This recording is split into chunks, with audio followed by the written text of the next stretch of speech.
Welcome to YouTube channel royal career online classes. आज हम लोग इस क्लास में क्लास 10th के फिजिक्स को पढ़ेंगे, जिसका एक्सरसाइज होगा मानव नेत्र और रंग बिरंगा संसार। तो आज हम लोग इस क्लास में मानव नेत्र के बारे में जानेंगे, जो कि काफी महत्वपूर्ण होगा। तो आप लोग इस वीडियो को आखिर तक जरूर देखिएगा। इससे पहले हम लोग प्रकाश का परावर्तन और अपवर्तन पढ़ चुके हैं, उसका वीडियो अपलोड है। जो नहीं देखे होंगे वो जरूर देखेंगे, इसका लिंक डिस्क्रिप्शन बॉक्स में आपको मिल जाएगा। तो हम लोग आज का क्लास स्टार्ट करते हैं। पहले आज जानेंगे मानव नेत्र के बारे में, यानी ह्यूमन आई के बारे में। मानव नेत्र मांस की बनी हुई एक गोलीय रचना होती है, जिसकी सहायता से हम किसी वस्तु को आसानी पूर्वक देख पाते हैं। तो मानव का जो आंख होता है, ह्यूमन आई जो होता है, वो मांस का बना होता है, जो पूर्ण रूप से कैसा होता है, गोल होता है, जिसकी सहायता से कोई व्यक्ति किसी वस्तु को देख पाता है। उसके बाद है मानव नेत्र का मुख्य भाग। हम लोग मानव नेत्र के मुख्य भाग को पढ़ेंगे, जानेंगे किस भाग का कौन सा काम होता है और वह किस तरह से काम करती है। पहला भाग है आपका दृढ़ पटल, जिसको हम लोग स्क्लेरा कहते हैं। ध्यान देंगे यहाँ पे मानव नेत्र के सबसे ऊपरी परत को दृढ़ पटल कहते हैं। यह कड़ी तथा सफेद होती है। मानव का जो आंख होता है, उसकी जो सबसे ऊपरी परत होती है, सबसे ऊपर का जो लेयर होता है, उसी को हम लोग स्क्लेरा यानी कि दृढ़ पटल कहते हैं, जो देखने में आपका सफेद होता है और कड़ा होता है। आप लोग सब लोग इसको जरूर देखे होंगे। इसके बाद है आपका दूसरा भाग कॉर्निया। ध्यान देंगे कॉर्निया के बारे में समझते हैं। स्क्लेरा के सामने वाले भाग में कुछ उभरी हुई पारदर्शी झिल्ली होती है, जिसे कॉर्निया कहते हैं। वस्तु में आने वाली प्रकाश आंख में इसी रास्ते प्रवेश करती है। इसको हम लोग कॉर्निया के बारे में जानेंगे। तो कॉर्निया जो होता है, स्क्लेरा यानी कि दृढ़ पटल के नीचे में एक पारदर्शी झिल्ली होती है। पारदर्शी का अर्थ होता है जिससे प्रकाश आर पार कर जाती है। उसी झिल्ली के रास्ते जो भी प्रकाश किसी वस्तु पर पड़ती है, उससे रिफ्लेक्ट होकर जब हमारे आंख तक पहुंचती है, तो इसी रास्ते यानी कि कॉर्निया के रास्ते ही वो रेटिना तक पहुंचती है। यानी किसी वस्तु पे पड़कर प्रकाश जो है कॉर्निया के माध्यम से ही आंख में प्रवेश करती है, अंदर जाती है। उसके बाद हम लोग जानते हैं आइरिस यानी कि परितारिका के बारे में। कॉर्निया के पीछे एक छिद्रपट होता है, जिसे आइरिस कहते हैं। आप यहाँ देख सकते हैं, यहाँ कॉर्निया आपका दिख रहा होगा, इसके पीछे में एक छिद्रपट है, जिसे हम लोग परितारिका यानी कि आइरिस कहेंगे। उसके बाद जो है यह अलग अलग रंगों का होता है, और आंख के रंग का मतलब होता है आइरिस का रंग। आप देखिएगा तो आप स्केला जो व्हाइट कलर का होता है, उसके बीच में गोल्ड आकृति आपकी बनी होगी इस तरह से, जो कि काला, मैक्सिमम काला दिखता है दूर से। लेकिन ये जो आपका कलर होता है वो अलग अलग का होता है, इसे ही हम लोग कहते हैं परितारिका यानी कि आइरिस। ये हर व्यक्ति का अलग अलग कलर का होता है, किसी का भूरा होता है, किसी का काला होता है, किसी का आपका हरा होता है। तो जो आंख का जो रंग होता है वो आइरिस के रंग से पे ही निर्भर करता है।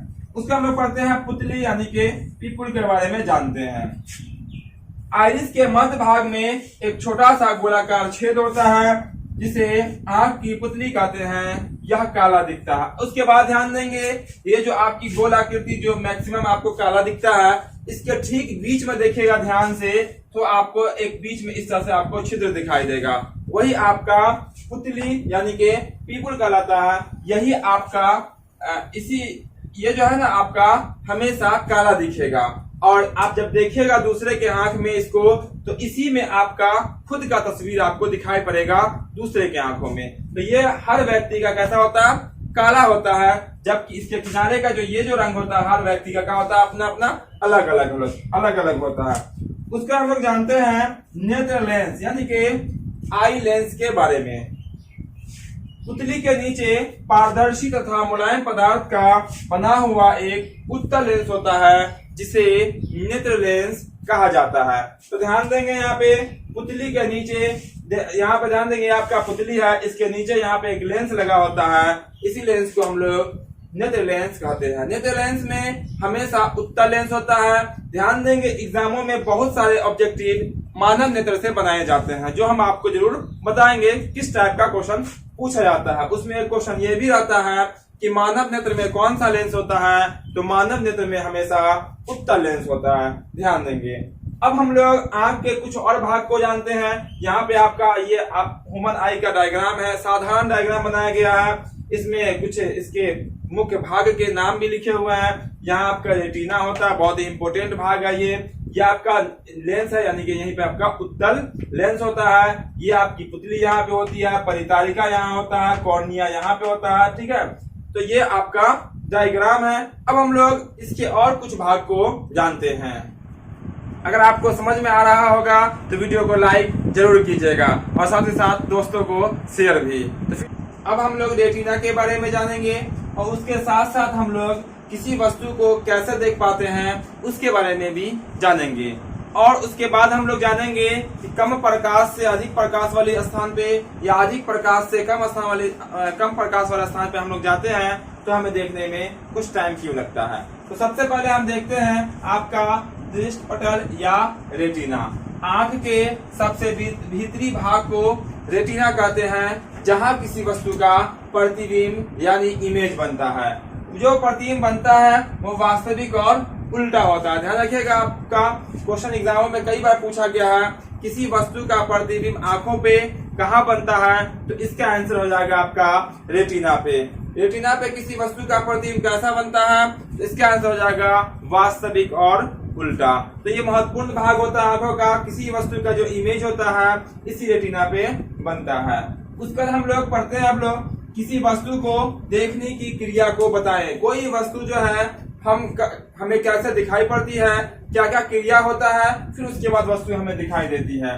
ध्यान देंगे यहाँ पे, जब किसी वस्तु से आने वाली किरणें हमारी आंख तक पड़ती है, यानी कि जब कोई वस्तु पे प्रकाश पड़ता है वहां से रिफ्लेक्ट होकर प्रकाश हमारी आंख तक आता है, तो वे कॉर्निया और नेत्र लेंस से अपवर्तन के बाद रेटिना पर पहुंचती है।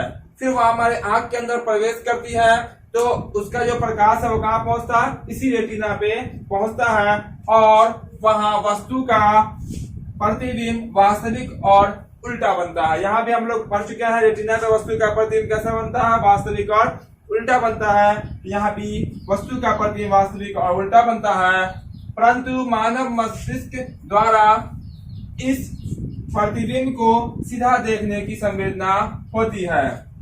जब रेटिना पे जो इमेज बनता है वास्तविक और उल्टा होता है, लेकिन हमारे ब्रेन की सहायता से हम लोग उसको सीधा देख पाते हैं। उसके बाद हम लोग इस टॉपिक को देख लेते हैं। जब तीव्र प्रकाश से कम प्रकाश वाले कमरे में जाने पर वस्तु को देखने में कुछ समय लगता है, ऐसा क्यों? आप लोग सब लोग अनुभव किए होंगे, आप लोग इसको देखे होंगे ऐसा कि जब हम लोग तीव्र प्रकाश से आते हैं, तीव्र प्रकाश से आ जाते हैं किसी कम प्रकाश वाली स्थान पे, तो हमें वहां देखने में कुछ समय लगता है। या लाइट जल रही है, अचानक से लाइट बंद हो जाती है, लाइट कट जाती है, तो हमें कुछ भी दिखाई नहीं देता है, लेकिन कुछ समय के बाद हमें हल्की हल्की दिखाई देने लगती है। ऐसा क्यों होता है? तो इसको हम लोग जानते हैं। जब हम तीव्र प्रकाश में होते हैं तो हमारे आंख की पुतली सिकुड़कर छोटी हो जाती है। जब भी हम तीव्र प्रकाश में होते हैं, अधिक रोशनी में होते हैं, तो हमारी आंख की जो पुतली है वो सिकुड़कर छोटी होती है। एवं कम प्रकाश की वस्तु को देखने के लिए आंख की पुतली का अधिक खुलकर बड़ा होना आवश्यक है। लेकिन कम प्रकाश जहाँ हो वहां की वस्तु को देखने के लिए आपके आंख की पुतली का खुलकर बड़ा होना जरूरी होता है। सिकुड़ी हुई पुतली को फैलने में कुछ समय लगता है, यही कारण है कि हमें देखने में कुछ समय लग जाता है। तो ध्यान देंगे, जब हम लोग तीव्र प्रकाश में होते हैं तो हमारी आंख की पुतली कैसी होती है, सिकुड़ी हुई होती है। आप लोग ध्यान दिए होंगे, आप बैठे हुए हैं कहीं पे, नॉर्मल आपका आंख होता है, अचानक से कोई व्यक्ति आपकी आंखों पे टॉर्च जलाता है, वैसे कंडीशन में क्या होता है, आपकी आंख की पुतली सिकुड़ जाती है, तो फिर भी आपको वहां पे भी कुछ दिखाई नहीं देता है। यानी रोशनी में हमारी आंख की पुतली क्या होती है, सिकुड़ी हुई होती है, और कम रोशनी जहां होगा वहां की वस्तु को देखने के लिए हमारे आंख की पुतली का खुलकर बड़ा होना जरूरी होता है। यही बदलाव करने में कुछ समय लग जाता है और यही कारण है कि हमें कुछ समय के बाद दिखाई देता है। इसके बाद हम लोग दो टॉपिक को और देख लेते हैं। बहुत ही इंटरेस्टिंग टॉपिक है ये। एक आंख से मानव 150 डिग्री तक के क्षेत्रफल को देख सकता है। ध्यान देंगे, मानव को दो आंख होता है। अगर दूरी की बात करेगा, जितना एक आंख से आपको दूरी दिखाई देगा उतनी ही दूरी आपको दूसरे आंख से भी दिखाई देगा। यानी कि आप एक आंख बंद करके देखेंगे दूरी तो आपको उतनी ही दिखाई देगी जितना दोनों आंख से दिखाई देगा। लेकिन क्षेत्रफल यानी कि एरिया में बदलाव हो जाता है। तो क्षेत्रफल में बदलाव जो होगा, एक आंख से मानव 150 डिग्री तक के क्षेत्रफल को देख सकता है। मानव जो है कान के आगे की वस्तु को देख पाता है। लेकिन जब बात करेंगे हम लोग एक आंख की, तो एक आंख से मानव जो है 150 डिग्री तक के क्षेत्रफल को देख सकता है। लेकिन जब बात करेंगे हम दो आंखों की, तो दोनों आंख से मानव जो है 180 डिग्री तक के क्षेत्रफल को देख सकता है। यानी कि इस 180 डिग्री तक के क्षेत्रफल के एरिया को हम लोग क्या कर सकते हैं, देख सकते हैं। साथ साथ और ध्यान देंगे, पक्षी जो होता है वो 360 डिग्री के एंगल तक देख लेता है, यानी कि चारों तरफ वो देख पाता है। उम्मीद करते हैं आज का क्लास आपको बहुत अच्छा लगा होगा। तो वीडियो को लाइक, शेयर और कमेंट जरूर करेंगे। साथ ही साथ जो चैनल पे नए हो, चैनल को सब्सक्राइब करके बेल आइकन को ऑन कर देंगे, ताकि जो भी एजुकेशनल वीडियो अपलोड होगी उसका नोटिफिकेशन सबसे पहले आप तक पहुंचेगा और आप इसका पूरा फायदा उठा सकते हैं। तो फिर मिलते हैं हम लोग अगले क्लास के अगले वीडियो में आगे के टॉपिक के साथ।